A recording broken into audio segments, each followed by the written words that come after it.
வணக்கம். இன்றைய காணொளியில் புதிய சுய உதவிக்குழுக்களின் சேமிப்பு விவரங்கள், முகவரி மற்றும் வானிலை விவரங்கள் தாவலை பற்றி அறிந்து கொள்வோம். விவரங்களை சேமிப்பதற்கு செல்வோம். இங்கே முதலில் நீங்கள் சந்திப்பு அதிர்வெண்ணை தேர்ந்தெடுக்க வேண்டும். சுய உதவிக்குழு கூட்டத்தின் அதிர்வெண் என்னவாக இருக்கும்? எங்களுடையது வாராந்திரமாக இருந்தால் வாராந்திரமாக தேர்ந்தெடுப்போம். அதன் பிறகு கூட்ட நாளை தேர்ந்தெடுக்க வேண்டும். கட்டாய சேமிப்பு அதிர்வெண். உங்கள் சேமிப்பு வாராந்திரமாகவோ அல்லது மாதாந்திரமாகவோ இருக்குமா? நீங்கள் இங்கே தேர்ந்தெடுப்பீர்கள். வாராந்திரம் தேர்ந்தெடுக்கப்பட்டது. ஒவ்வொரு உறுப்பினருக்கும் கட்டாய சேமிப்பு தொகை. இங்கே நீங்கள் உறுப்பினரால் எவ்வளவு சேமிப்பு செய்யப்படும் என்பதை தேர்ந்தெடுக்க வேண்டும். நீங்கள் ஒரு பதிவு செய்ய வேண்டும். கட்டாய சேமிப்பு வட்டி விகிதம். இங்கே நாம் வட்டி விகிதத்தை சேமிப்பது பற்றி பேசுகிறோம். நாங்கள் சேமிப்பிற்கு வட்டி செலுத்துவதும் இல்லை, வட்டி வாங்குவதும் இல்லை. அதனால்தான் நாம் இங்கே 0 உள்ளிட வேண்டும். ஏனென்றால் கடன் கொடுப்பதற்கு நாம் வட்டியை வைக்கிறோம், சேமிப்பை வாங்குவதற்கோ அல்லது கொடுப்பதற்கோ அல்ல.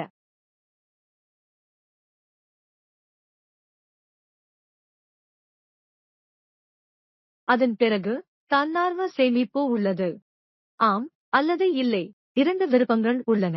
சேமிப்பு கட்டாய சேமிப்பிலிருந்து வேறுபட்டால் நீங்கள் ஆம் என்பதை தேர்ந்தெடுக்கலாம். உங்கள் சுய உதவிக் குழுவில் தன்னார்வ சேமிப்பு எதுவும் இல்லை என்றால் நீங்கள் இல்லை என்பதை கிளிக் செய்து அதை ஒதுக்கி வைக்கலாம்.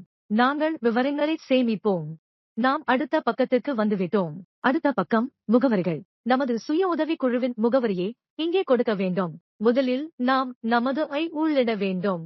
நமது பெண் எதுவாக இருந்தாலும் அதை உள்ளிடுவோம்.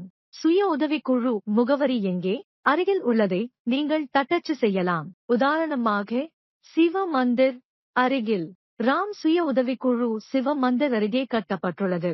அதனால்தான் நான் அதை டைப் செய்தேன். இங்கே கிராம பஞ்சாயத்து தேர்ந்தெடுக்கப்பட வேண்டும். கிராமத்தை தேர்ந்தெடுக்க வேண்டும். உங்களிடம் ஒன்றுக்கு மேற்பட்ட பஞ்சாயத்துகள் இருந்தால் கவனமாக தேர்ந்தெடுத்து கிராமத்தை கவனமாக தேர்ந்தெடுக்கவும்.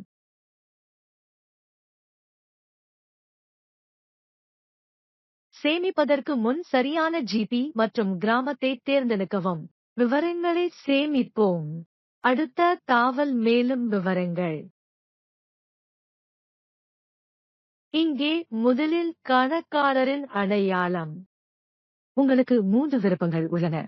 ஆம், உள், வெளிப்புறம் மற்றும் இல்லை.